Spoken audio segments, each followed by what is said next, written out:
You are in a room that is more tomb than bedchamber.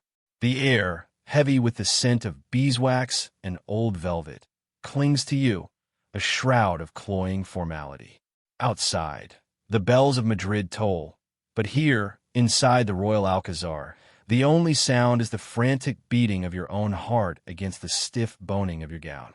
You are a princess, a queen-to-be, a vessel of diplomacy, but tonight, all of that is stripped away. Tonight, you are simply the offering. The sheets on the monumental bed are cold as marble, a stark, white expanse waiting to become a battlefield of dynastic duty. He will be here soon. The man they call El Deseado, the desired one. A king, your husband. But the whispers that slithered through the European courts, the furtive glances between ladies in waiting, the sudden silences when you entered a room, they have painted a different picture. They spoke of a deformity, a curse of the blood, a physical, grotesque reality born from a royal lineage so tightly wound upon itself it had finally begun to snap. They spoke of a cruelty that festered in the shadows of his profound insecurities.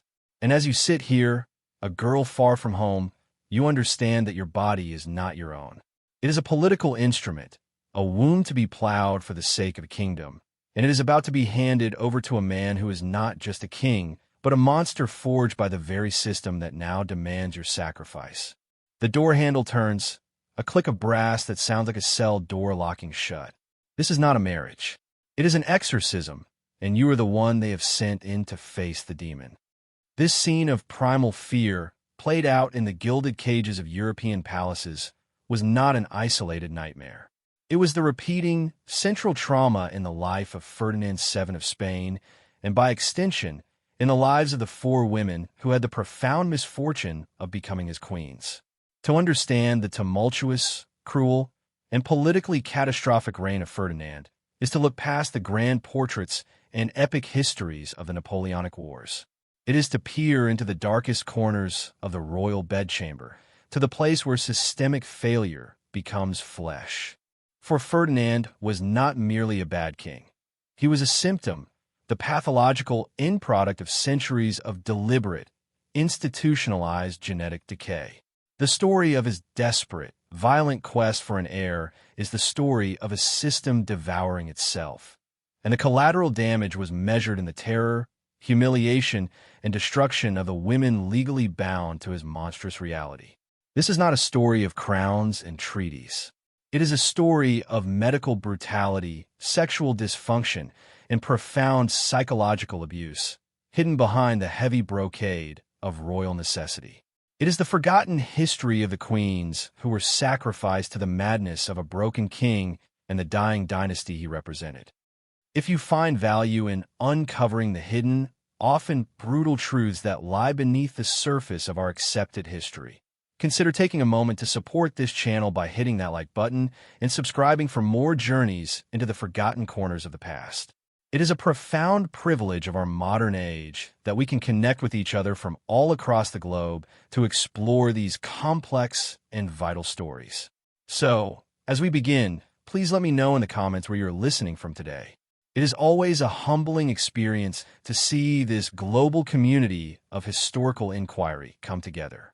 The seeds of Ferdinand's personal and political tragedy were sown long before his birth in 1784.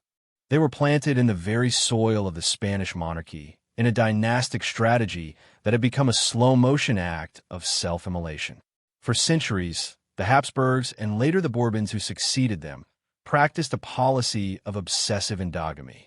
Marriages were not alliances of state so much as they were a closing of the circle, a relentless doubling down on a shrinking gene pool to consolidate power and keep royal blood pure. Cousins married uncles, nieces married cousins, a tangled web of consanguinity that turned the royal family tree into a withered, looping knot. The result was a gallery of genetic ailments that became synonymous with the Spanish crown. The protruding Habsburg jaw, crippling epilepsy, hydrocephaly, and pervasive infertility. The dynasty's last Habsburg king, Charles II, was a case study in this systemic decay. So severely inbred that his genome was more homozygous than that of a child of an incestuous brother-sister pairing, He was a living ghost, feeble, sterile, and intellectually disabled, a pathetic testament to a lineage that had prioritized purity over vitality. When he died childless in 1700, he plunged Europe into the War of the Spanish Succession. The lesson was not learned. The Bourbons who took the throne simply continued the practice. Ferdinand VII was the culmination of this biological hubris. His own parents were first cousins, his father, King Charles IV, and his mother, Maria Luisa of Parma. But the genetic bottleneck was far more severe than a single-cousin marriage. Generations of such pairings had compounded, creating a perfect storm of recessive traits. Ferdinand was born into this poisoned wellspring, and the consequences were written on his body. While he escaped the severe cognitive disabilities of Charles II, he was afflicted with a different, and for a king, perhaps more devastating curse, macrogenitosomia. It was a condition that rendered his most private anatomy grotesquely and abnormally large, a physical malformation that would become the central, humiliating axis around which his life, his marriages, and much of his political policy would turn. This was not a private shame. In a world where the production of an heir was a king's primary function, it was a matter of state. His deformity was a physical manifestation of his dynasty's sickness, a cruel joke played by generations of arrogant ancestors. It made the act of consummation, the very foundation of a royal marriage, a difficult, painful, and often impossible ordeal. This physical reality became the engine of his psychology, fueling a deep-seated paranoia, a ferocious insecurity, and a savage cruelty towards those who were forced to confront his inadequacy, most notably his wives. This genetic curse was nurtured in the toxic environment of his family home. The Spanish court of Charles IV was a swamp of dysfunction and intrigue. His father, the king, was a well-meaning but hopelessly weak and indolent man, far more interested in hunting and clockmaking than in the affairs of state. The real power lay with his mother, Queen Maria Luisa, and her ambitious, charismatic lover, Manuel Godoy. Godoy, a low-ranking guardsman who had charmed his way into the queen's bed, had been elevated to the position of prime minister, effectively ruling Spain in the king's stead. The royal palace was a claustrophobic theater of deceit. The cuckolded king remained blissfully, or perhaps willfully, ignorant, while the queen and her paramour flaunted their power. Young Ferdinand grew up in this poisonous atmosphere, a lonely and resentful boy, watching his father's impotence and his mother's infidelity.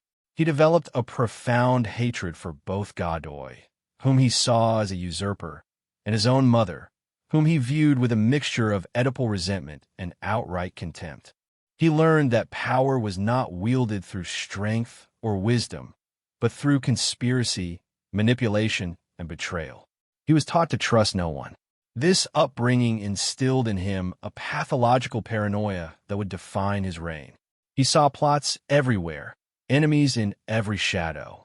His insecurity about his legitimacy and his own physical shortcomings was projected outwards as a tyrannical need for absolute control. He was a man hollowed out by his own childhood, and he would spend his entire life trying to fill that void with fear, vengeance, and the desperate, brutal pursuit of a legitimate heir who could validate his broken manhood. Into this maelstrom of genetic abnormality and psychological damage walked his first victim, Princess Maria Antonia of Naples and Sicily.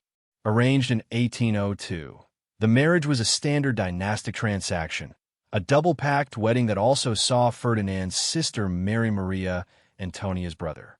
She was his first cousin, another turn of the screw in the family's genetic vice. But Maria Antonia was anything but a passive pawn. She was intelligent, cultured, and spirited, raised in a far more liberal and intellectually vibrant court in Naples under the influence of her formidable mother, Queen Maria Carolina of Austria, who was herself a sister of Marie Antoinette.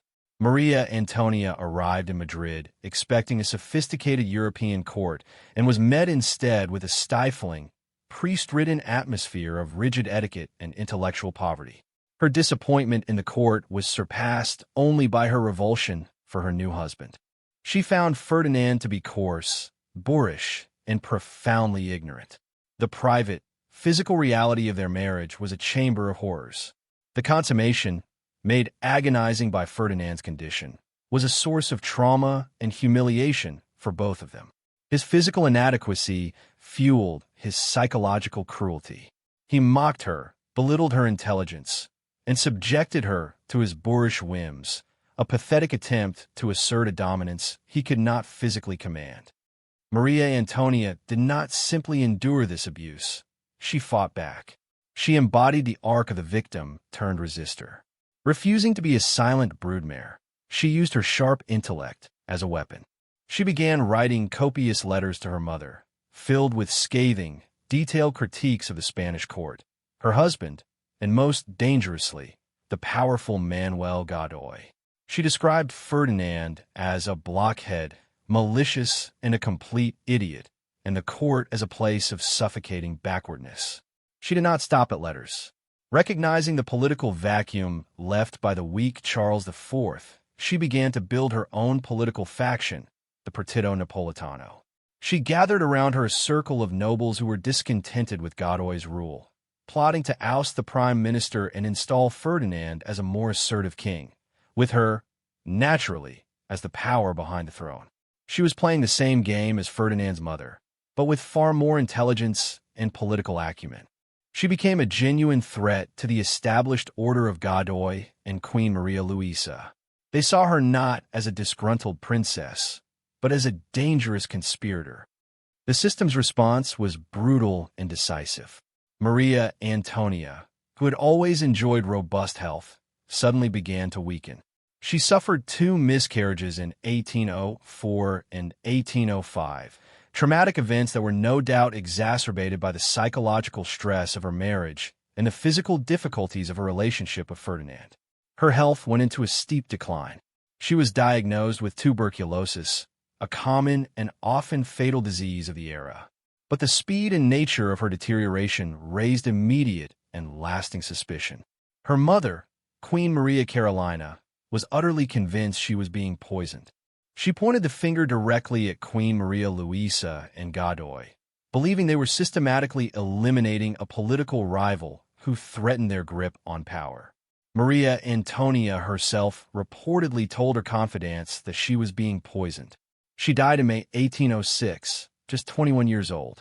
The official cause of death was tuberculosis, but the ghost of assassination has clung to her memory ever since. Whether by disease or by poison, Maria Antonia was destroyed by the system she had tried to fight. Her spirit was broken by a brutish husband. Her body failed to produce the required heir, and her political ambitions made her a target for elimination. She was the first queen sacrificed on the altar of Ferdinand's dysfunction, a vibrant life extinguished in the suffocating darkness of the Spanish court. Her death left Ferdinand a widower, his dynastic duty unfulfilled, and set the stage for a decade of political chaos that would see him deposed, imprisoned by Napoleon, and then restored to a throne he would drench in blood. After a tumultuous interregnum that saw him both hail Napoleon and then become a symbol of Spanish resistance against him, Ferdinand VII was restored to the throne in 1814. He returned not as a constitutional monarch, as the liberal forces who fought in his name had hoped, but as an absolute tyrant. He immediately tore up the liberal constitution of 1812 and unleashed a wave of brutal repression known as the White Terror, imprisoning, torturing, and executing thousands of liberals, intellectuals, and anyone suspected of progressive sympathies. His paranoia, honed in his youth and sharpened by his years of exile, was now state policy. But amidst the political purges, his primary personal obsession remained. He needed an heir. At 32 years old, he was childless, and his brother, the arch-conservative Don Carlos, stood as his successor. Ferdinand despised his brother and the political faction that surrounded him. Securing his own direct lineage was not just a personal desire.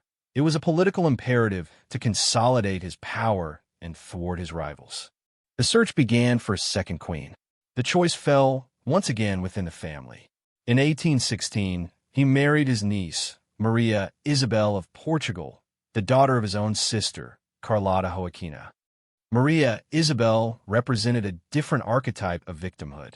Where Maria Antonia was a fiery resistor, Maria Isabel was a gentle, artistic, and pious soul.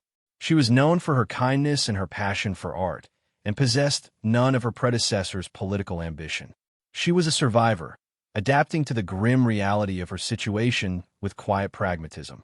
She understood her role, to endure her uncle husband and to produce a child. For a time, it seemed she would succeed where Maria Antonia had failed. She weathered the difficulties of a marital bed and, to the court's relief, became pregnant. In August 1817, she gave birth to a daughter, also named Maria Isabel. The joy was tragically short-lived. The infant was frail and died just 4 months later. The dynastic pressure, momentarily eased, came crashing back down with even greater force.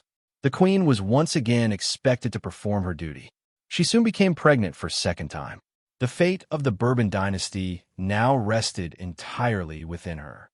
What followed was one of the most grotesque and horrifying episodes in the history of royal medicine, a story that starkly illustrates the brutal objectification of the female body in this era. In late 1818, Maria Isabel went into a difficult and prolonged labor. The attending physicians, products of a medical tradition that was often more butchery than science, watched for hours as her strength faded. The labor was obstructed, the child would not come. Eventually, the queen fell unconscious and her breathing ceased. The doctors, believing her to be dead, made a swift and calamitous decision.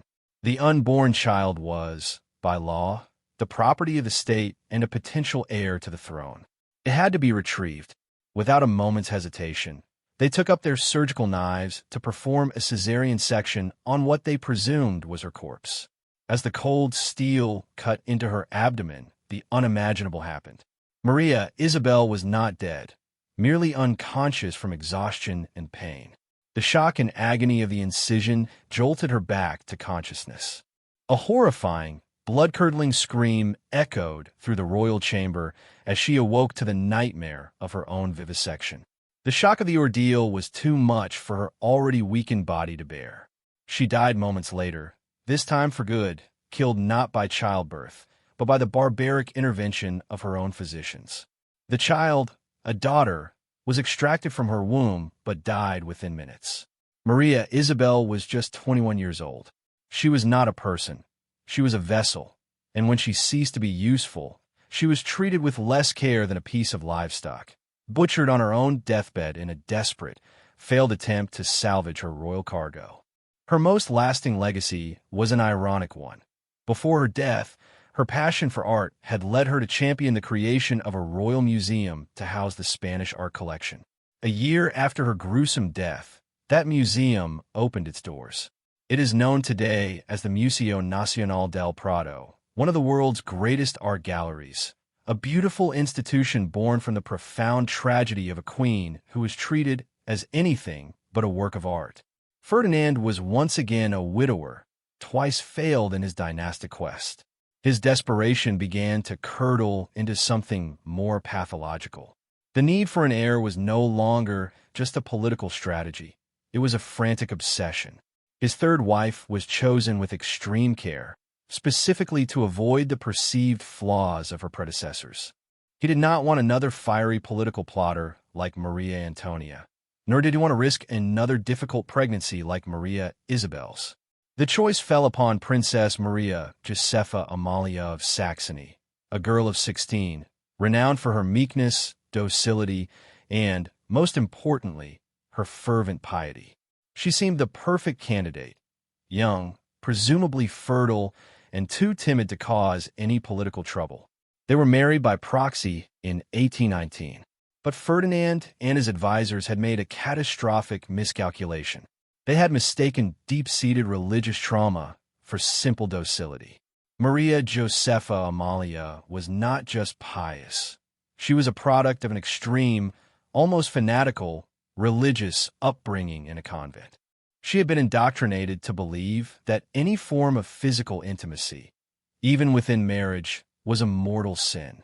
She was utterly terrified of men and pathologically repulsed by the physical realities of sex. The wedding night and the nights that followed were a disaster. When Ferdinand attempted to consummate the marriage, the young queen was thrown into fits of hysterical terror. She saw her husband not as a spouse, but as a sinful aggressor, and the marital bed not as a place of duty, but as a gateway to damnation. She screamed, she fought, she prayed for deliverance. For Ferdinand, a man whose entire identity was already wrapped in sexual insecurity and humiliation, this was the ultimate nightmare. His monstrous deformity had made consummation difficult and painful. His new wife's psychological state now made it impossible. His frustration mounted, turning into a cold, clinical fury. He was the absolute monarch, the king by divine right, and he was being defied by a hysterical girl. The problem of the queen's innocence became a bizarre and grotesque affair of state.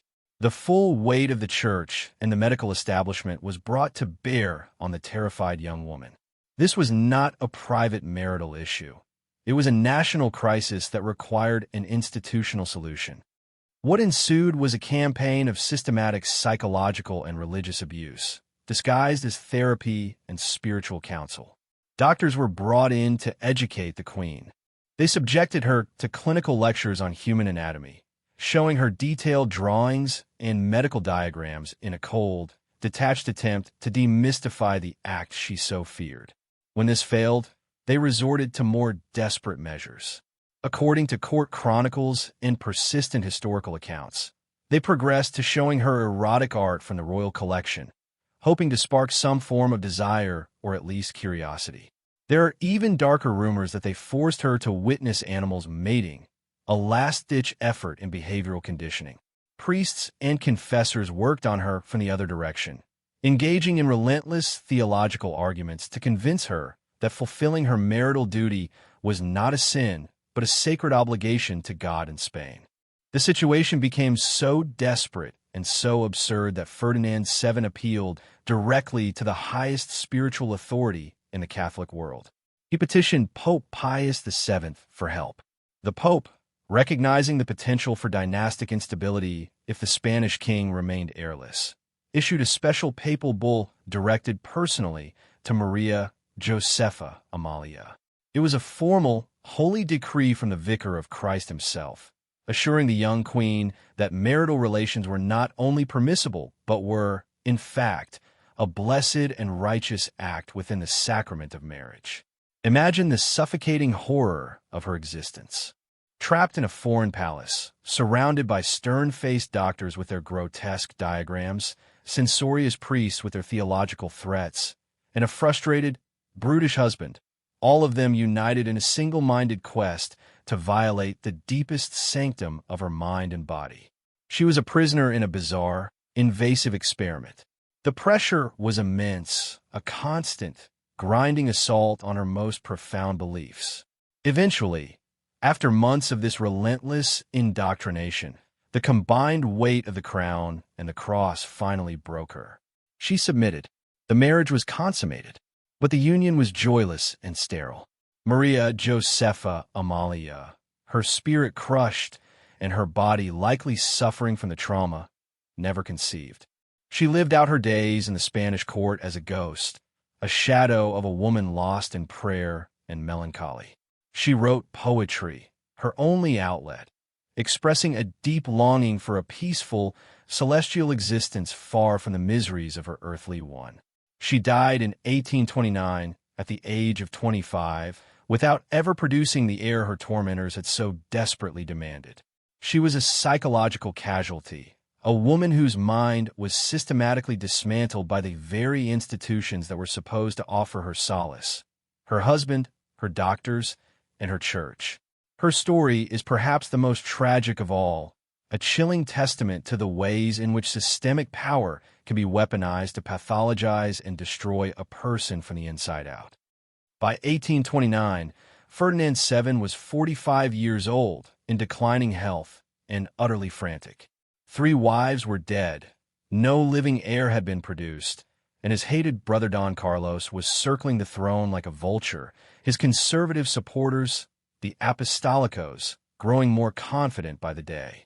The king's personal, physical failure was on the verge of becoming a national political catastrophe.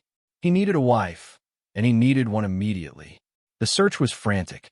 The choice fell, yet again, on a close family member, his niece, Maria Christina of the Two Sicilies. She was the daughter of his sister, Maria Isabella, and thus also the granddaughter of his own parents.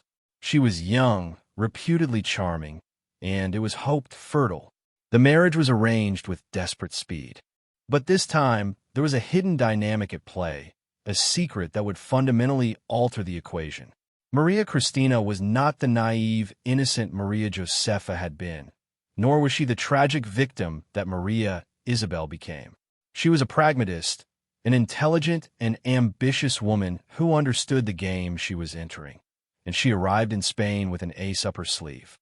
Here, the historical record becomes a tapestry of official pronouncements and scandalous, well-sourced rumors that point to a stunning deception.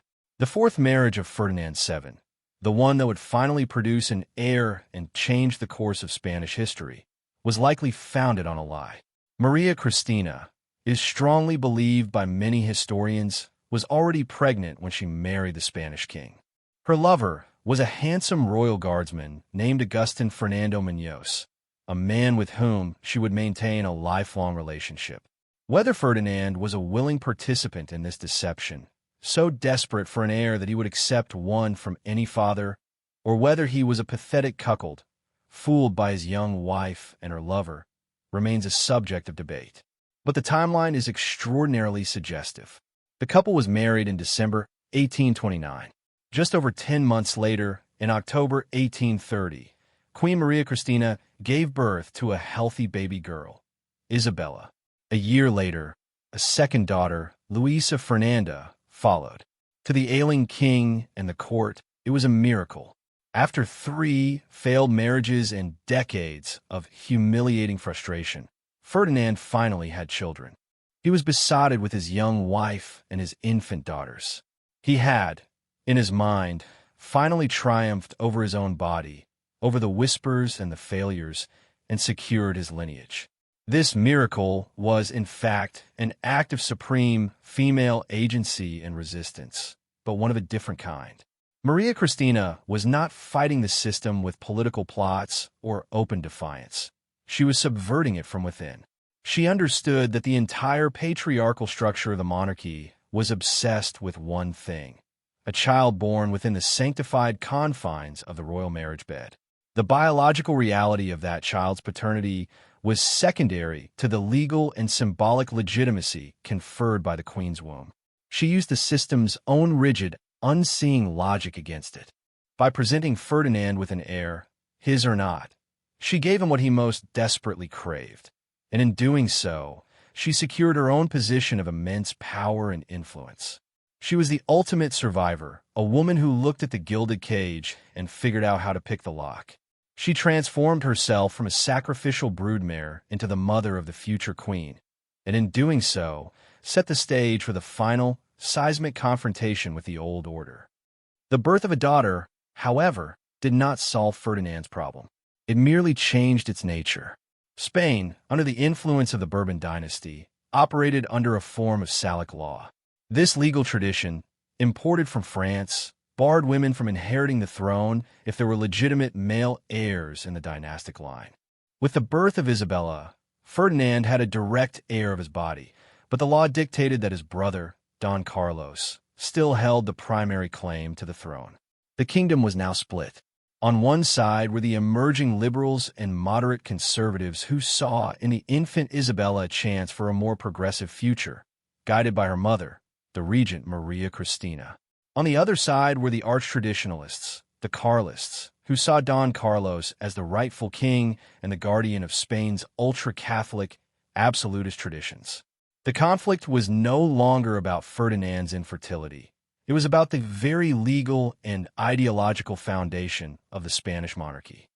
It was here that Maria Christina played her final, masterful card. She used her immense influence over the aging, ailing, and adoring Ferdinand to convince him to take a radical step. She was no longer just a wife. She was a political strategist, fighting for her daughter's future and her own. She appealed to his paternal love for Isabella and, crucially, to his deep-seated, lifelong hatred for his brother Carlos. She framed the issue not as a legal debate, but as a personal choice. Would he allow the throne to pass to the daughter he loved or to the brother he despised? In March of 1830, even before Isabella was born, Ferdinand, under his wife's persuasion, took the momentous step of formally issuing the pragmatic sanction. This decree, which he claimed was merely ratifying a secret law passed by his father in 1789, officially abolished Salic law in Spain. It was a legal bomb dropped into the heart of Spanish politics. With the stroke of a pen, he disinherited his brother and declared that his own child, regardless of gender, would be his successor. This act of resistance, orchestrated by a queen and enacted by a king, was a direct assault on centuries of patriarchal tradition. But the system does not yield power gracefully. The consequences were immediate and catastrophic. The Carlists were enraged. They saw the pragmatic sanction not as a legal reform, but as an illegal theft of the throne, a conspiracy orchestrated by a manipulative foreign woman and a weak, dying king. They refused to accept its legitimacy. For the last few years of Ferdinand's life, the court was a hotbed of conspiracy. As the king's health failed, the two factions fought a vicious political war around his deathbed. At one point in 1832, during a severe bout of illness when Ferdinand was thought to be dying, the Carlist ministers managed to pressure him into revoking the sanction. But the king unexpectedly rallied. When he recovered, a furious Maria Christina presented him with the evidence of his minister's betrayal. In a final act of will, Ferdinand dismissed the treacherous ministers and reinstated the pragmatic sanction in December 1832, this time definitively. The battle lines were drawn. Maria Christina had won the war for the palace, but in doing so, she had guaranteed a war for the nation. The end for Ferdinand VII came on September 29, 1833. His final years were a miserable spectacle of physical decay. Gout, dropsy, and a host of other ailments tormented a body that had been a source of shame and frustration his entire life. He died a pathetic figure, a man who had terrorized a nation and 4 wives, yet who ended his days a pawn in a game orchestrated by his final queen. His death was not an end to the turmoil, but the lighting of the fuse. The moment the news broke, 2 separate courts were declared in Spain. In Madrid, his 3-year-old daughter was proclaimed Queen Isabel II, with her mother, Maria Christina, as regent. Simultaneously, in the north, Don Carlos proclaimed himself King Carlos V, declaring the pragmatic sanction void, and his niece an usurper. The nation immediately fractured. The First Carlist War erupted, a brutal 7-year conflict that pitted liberals against traditionalists, city against countryside, and brother against brother. It was the first of 3 devastating civil wars that would bleed Spain throughout the 19th century, conflicts that defined the nation's troubled path to modernity. This bloody legacy is the ultimate testament to the destructive nature of the system Ferdinand embodied. The Carlist Wars were not simply a political dispute over succession. They were the violent, convulsive death throes of a system that had become pathologically sick. The wars were fought over ideology, but their genesis lay in the dysfunctional, abusive confines of the royal bedchamber. They were born from a king's humiliating physical deformity, a product of centuries of aristocratic inbreeding. They were fueled by his desperate, cruel obsession with producing an heir, and they were ignited by the shrewd, pragmatic maneuverings of a queen who learned to manipulate that obsession for her own and her daughter's survival. The half-century of bloodshed that followed Ferdinand's death can be traced directly back to the poisoned wellspring of his lineage and the personal torment it created. The suffering of Maria Antonia, Maria Isabel, and Maria Josepha was not a footnote to history. It was the prologue to a national tragedy. Their silent, private agony was the dark energy that, once unleashed by the pragmatic sanction, exploded into open warfare, leaving scars on the Spanish soul that would fester for generations. When we look back at the life of Ferdinand VII and the women he destroyed, we are forced to confront a deeply unsettling truth. The suffering was the point. The system of absolute monarchy, as practiced by the later Bourbons, was not merely flawed, it was foundationally dependent on the dehumanization of women. They were not partners or people. They were instruments, their bodies the dynastic territory where the battles of succession were fought. Maria Antonia was eliminated because her intelligence made her a faulty instrument. Maria Isabel was literally butchered in a frantic attempt to salvage the product she carried. Maria Josepha Amalia was psychologically disassembled when her mind rebelled against her designated function. And Maria Christina survived and triumphed only because she understood this grotesque calculus and learned how to deceive the machine, producing the required result by any means necessary. Their individual stories of terror and endurance are a harrowing indictment of a world that saw them as nothing more than gilded wombs. Ferdinand himself is a figure not for easy condemnation, but for horrified examination. He was a monster, but a manufactured one. He was forged in the crucible of a genetic legacy that deformed his body, a family environment that poisoned his mind, and a political system that gave his pathologies absolute power. He was a king whose crippling insecurities about his own manhood and legitimacy were projected onto his entire kingdom, manifesting as paranoia, tyranny, and brutal repression. He sought in the arms of his queens a validation that his own body denied him, and when they failed to provide it, either by defiance, death, or barrenness, his rage was boundless. He was both a product and a perpetrator of a cycle of abuse, a man so thoroughly broken by his inheritance that he could only rule by breaking others. His reign stands as a cautionary monument to the idea that systems built on the fiction of blood purity and the divine right of kings are inherently self-destructive, destined to decay from the inside out until they produce men like Ferdinand and the chaos they inevitably unleash. To remember the stories of these four queens is an act of historical justice. It is to rescue them from the margins of a biography that names them only in relation to the man who was their husband, their tormentor, and, for three of them, their destroyer. Maria Antonia, the resistor. Maria Isabel, the tragic victim. Maria Josepha Amalia, the terrorized innocent. And Maria Christina, the pragmatic survivor. They were not passive figures. They navigated their horrific circumstances with courage, intelligence, and a desperate will to live. Their lives exposed the raw, human cost of a political system that placed dynastic ambition above all else. In our modern world, where the rights of women are enshrined in law, rights that were fought for and won over centuries, their story is a chilling reminder of what was once considered normal. It reminds us that the struggle for bodily autonomy, for personal dignity, and for the recognition of women as sovereign individuals rather than as property or political tools is a battle waged against a long and brutal history. The ghosts of Ferdinand's queens do not just haunt the halls of the royal palace of Madrid. They walk beside every victory for human rights, silent witnesses to the world they were denied, and potent reminders of why we must never, ever go back. Their sacrifice, unwilling as it was, became the cracked foundation upon which a new, more just Spain would one day, after generations of bloodshed, finally be built.